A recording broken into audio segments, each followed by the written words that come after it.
Ladies and gentlemen, it is with such great pleasure that I welcome for the very first time to GeorgeFM and to New Zealand. On behalf of New Zealand, welcome Azealia Banks. Hi guys, how are you? Oh, so good. How you doing? I'm good. You know what? It's funny. It took a while. You know, I don't know if you know. I don't know if you're kind of aware of like different territories around the world. Of course, maybe a little bit with the internet and everything. Like, oh, okay, they're playing my record there. They're playing my record there. But easily one of the most played artists in New Zealand on our radio station, over the last year and a half has been you. 212 is massive for us. And you don't know how upset we were. You came to Australia, but you gave no love to us. We cried. We were sad about that. I'm so sorry. I have no idea. But it's so good to have you finally here. Thank you. Good to be in New Zealand. Great to be in New Zealand. I love it. Of course, we share something in common, you and our whole nation. The reference has been made before, but we've both got a hell lot of zeal. You know, Azealia, New Zealand, yes. Which dictionary definition: enthusiastic diligence. Yes. Look, how crazy has 2013 kicked off for you? I get the feeling it's been pretty mad. It actually hasn't been mad. It's actually really manageable. 2012 was mad. Yeah. 2012 was crazy, but 2013, I'm like, kind of settled into like my, I guess, musicianship and sure. stuff. So yeah. Because you had a mad, when you're talking about 2012, you entered 2012 having one of the biggest tracks like in the world, like 212 just blew up in the craziest, wildest ways, and all of a sudden, you became one of the most talked about, and certainly in terms of the eyes of the internet spotlight, it was on you. I mean, looking back on 2012, I mean, what just how crazy was it? It was really crazy because it was kind of like I lost my anonymity in a sense, and then it was just like all eyes on me, and like I was going places and being recognized, places that I would go regularly, looking regular, yeah. And then it was just like a whole nother game. It was like, wow. This is serious stuff. Look, it's interesting. Of course, all artists aspire for success, and I'm not saying artists aspire for fame. Artists, aspire to get to that point where their music is heard by a wide audience and they're getting out there. And all of a sudden, bam, you were just like, that happened in a heartbeat. I mean, were you prepared for that? What was the craziest moment, I guess, for you where you're like, hang on a second, I'm here doing this? What? I don't think I've had it yet. See, I don't think I've had it yet. I'm playing Glastonbury this year, so I think that'll be the moment. Oh, I'm lying. Coachella was the moment. Yeah, Coachella was the moment. I was just like, oh my God, what am I doing? Like, this is crazy right now. And like, I was crying on stage and stuff. It was a mess, but it was good. But even let's go back in time a few days. I mean, you're playing in the Philippines. I mean, in December, I think you're in Hong Kong. I mean, are you constantly having these moments where you're like, oh my God, what? These people are vibing on my music here? Yeah, no, especially in Hong Kong. I was just really like, whoa. Like, I didn't know I had that many fans. Like, I had like a full crowd in Hong Kong. It was pretty amazing. Yeah. Look, it's so good to have you here. Auckland Zoo yesterday. Was it a good zoo as far as zoos go? It's a really good zoo. The only other zoos I've been to are the San Francisco Zoo and the Bronx Zoo, so that one topped it. Any particular favorite animal at the zoo yesterday? The flying foxes. Oh, yeah. Those things, Those things are cool. They're cool, yeah. Hey, look, it's been a big day for you. Like, if you look at your Twitter, big announcement. Big announcement! Big announcement! My first single! Woo! Oh, my God, you guys. It's so crazy. How good does it feel to be able to say that? How good does it feel? It feels freaking amazing because I was originally... When I got the beat for Young Rapunzel, I got it from Little Internet. I got it about 2 years ago, and I was originally writing it to be like the follow-up to 212. Yeah. But the manager I had at the time kind of convinced me not to do it. He was like, you don't want to do this because you don't want people to think that this is the only thing you can do. Like, it's really like Young Rapunzel is like the dark, twisted sister song to 212. Okay. It's very, very, I'm like referencing myself, and that's like really cool. But yeah, he like convinced me not to do it, and then once he convinced me not to do it, it took me so long. Like, it took me 2 years to write this song. Wow. And it took me 2 years to write this song to only have written it all in one day. 2 years of stress and just, like, fucking pulling my hair out. Yeah. And then, all of a sudden, here comes Young Rapunzel. That's it. And the date is March the... 26th. Say it again. My single's coming out. My single, Young Rapunzel, is coming out March 26th on iTunes. Yes. It must be an interesting ride because, let's face it, this is 2013 and fans want music straight away, you know? And I guess you've had this interesting thing the last year of kind of trying to ride and keep this balance of like being an artist signed to a major label where you just want to get music out there, but they're like, no, just chill out. Yes, I know. Oh my God. That's exactly like what it is. But they love it. They love my energy and they love like my enthusiasm and all that kind of stuff. So they just like take the strongest things from me and do what they will with it. And then, you know, I can have my fun on Strokes covers and Harlem Shake remixes and stuff. Which I tell you what, we're going to premiere this in a second. I'd like to take things back if it's okay with you. Like I said, this is easily the most played track for us here at GeorgeFM in the last 18 months. We're going to take it back to 212, come back, chat a little bit more, and you've been so kind giving us the world premiere this morning of a brand new track. Thank you. Woo! Awesome. Azealia Banks in New Zealand for the very first time. George Breakfast.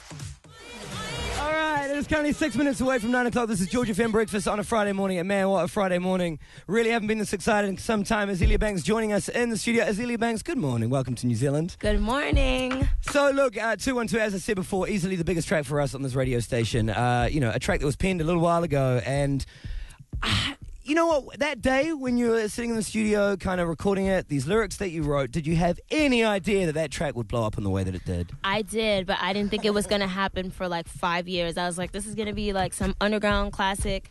Or like, you know, I thought it was just going to be like some underground like cult classic kind of thing. Because it was like almost as soon as I put it on SoundCloud, like I got all these like plays and stuff and I was just like, oh, this is great.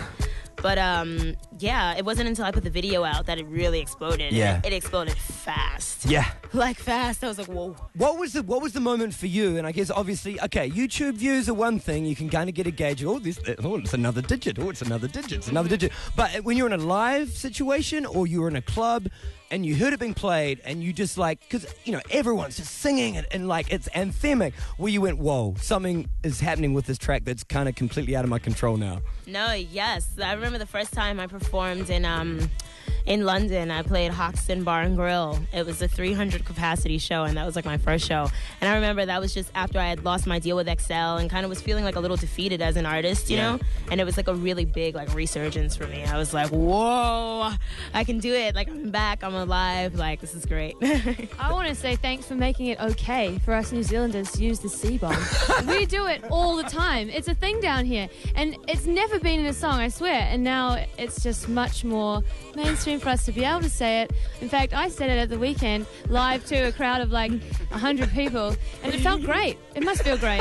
It really must. As Kirsten, I think I was just trying to say it's you know, in some sense, it's a term of endearment. Like, we have an expression. Yeah. I'm not allowed to say it on radio, but if you're a GC, you're a good. You know, say, hey, that's Michael. He's a G. Yeah. I think that's got something to do with the Crown's influence, because in America, the C word isn't really like that big of a deal. Yeah. It's more like the F word, not the F-U-C-K word. Of course. The other F word. The other one, That's like, you know what I mean? Yeah. Big to us or whatever. But yeah, when I put it in the song and the whole UK was like, oh my God, I was like, whoa. Look, my limit says if it's good enough for Larry David, classic. If anyone knows Curb Your Enthusiasm. I love Curb Your Enthusiasm. Oh my God. I'm like Larry David. I'm like the female rap Larry David. I'm always complaining, always bitching. Yeah. Look, I want to talk about your fans just quickly, man, because your fans, you know, for want of a better term, they love you, man. Around the world, like, Azealia fans are just like, they're there, they're omnipresent, they want to get the weaves like you, and I do believe outside the studio today, like, we've had a lot of artists up here, but never before have we had people turn up with sketch pads. Oh. You're getting this a lot? Is it cool? It's really cool. No, I get a lot of like really awesome gifts from my fans, like pictures and portraits and like drawings and clothes and all kinds of stuff. Yeah, wicked. So it's good. Yeah. Best place in the world to get a weave? Best place in the world to get a weave is Los Angeles. In my opinion. Okay. Hey, look, you've been so kind. There's a couple more things I want to talk to you about. I want to talk to you about the debut album and, of course, the new single, all of that stuff. It's all happening crazily at the moment for you, but you've been so kind. For the first time in the world, we're about to hear this track. Now, I do believe the original is a track very close to my co-host Kirsten's heart. So is. The Strokes, when I was a little teenager, now I'm in my 20s, I'm a big kid, but when I was a little teenager, the Strokes was the most badass it could get for me in my small town. Like, it was like, oh, they've listened to the Strokes, that's badass. And these days, for the little teenagers, you're the most badass you can get. I know, it's so strange. It was the same for me. It was the Strokes and Interpol. Yeah. And that's all we listened to, and we just like pine over Julian Casablancas and Paul Banks and just like do that whole thing. So now it's just like they've come together, a synergy. I haven't heard it. I'm so excited. Please play this song. Tell us about this. When did you put pen to paper? When did this happen? When did this get created? This got created about a couple months ago. I recorded a cover of Barely Legal with a friend of mine, and I kind of like produced the beat, but it really sucked.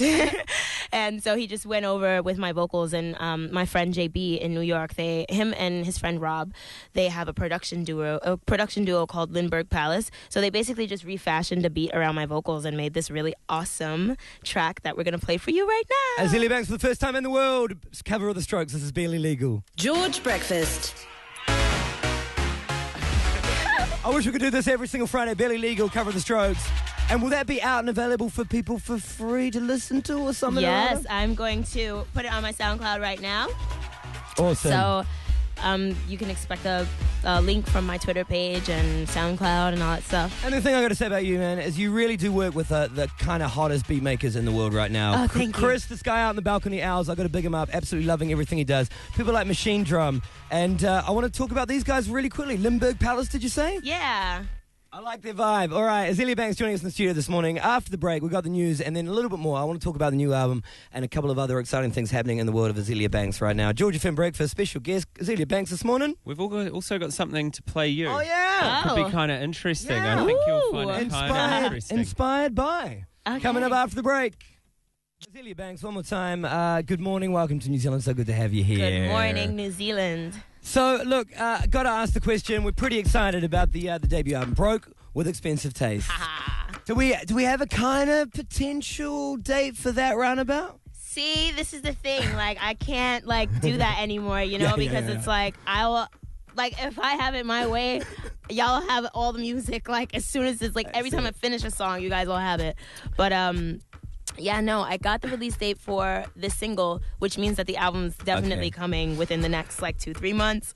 So we will have an album in the summer. And is it kind of that thing as well, if you find yourself on a radio station anywhere in the world and you say, yeah, guys, I think it's going to be this date. Next thing you know, Enemy and Pitchfork are saying, Azealia Banks announced his album. It's like... Exactly, and then it's just like, freak, like, oh...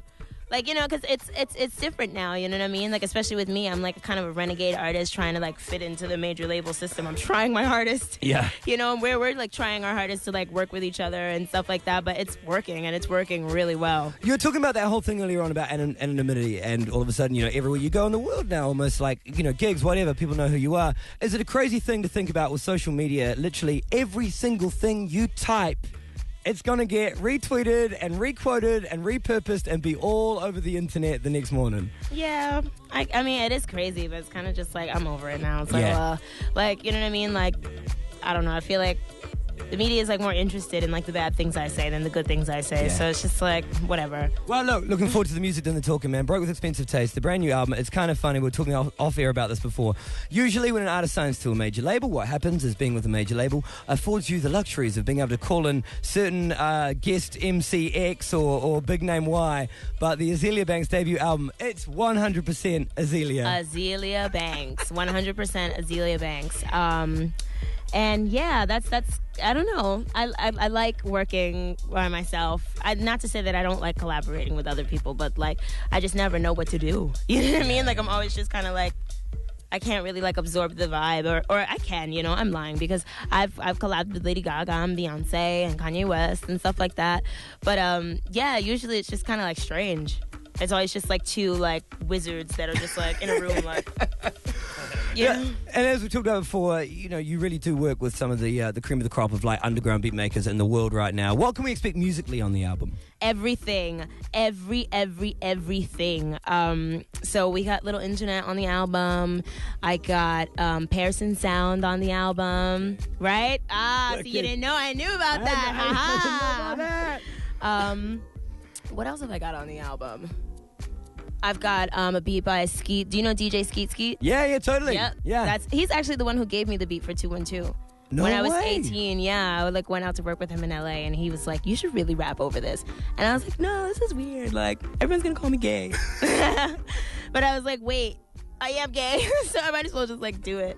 And I did it, and then it was like the best decision I ever made. Yeah. Yeah. Oh my God. Oh, and I've got Loan. Pineapple Crush was amazing. Pineapple Crush, but oh my God, you guys have to hear the songs. So Lone produced Miss Amor and Miss Camaraderie, and they are freaking. Okay, once we're off air, I'll play you. Yeah. I was going to say, look, I would love to like break all the rules and say, look, can we premiere? I know. Young Can we Rapunzel just right play all? Can we please? You were trying to get me dropped from my label. Totally, no, I wouldn't do that to you, but please off here, I'd love to hear that single. One more time, just announced a few hours ago, the first single, Young Rapunzel. March 26th, Young Rapunzel. Awesome, Azealia Banks, thank you so much. It's been an absolute pleasure to have you in the studio this morning, and really cannot wait for tonight. Do we know what time you're hitting the stage? Do we have a time? I think 9:40, 9:30. 9:40, awesome. So can't wait. Welcome to New Zealand, and let's hope we see you back here again soon. Thank you. All right, we're going to round things off with a little something inspired by your good self, actually. 3 of the biggest MCs in New Zealand came up to our Friday show last year and did this like impromptu thing on the spot, which was largely inspired by 212. So we gave them a series of 3 beats, one of them, of course, being the beat made infamous in 212, and this is what happened. It's the GeorgeFM Breakfast Dirty Freestyle. Azealia Banks, thank you so much. Thank you.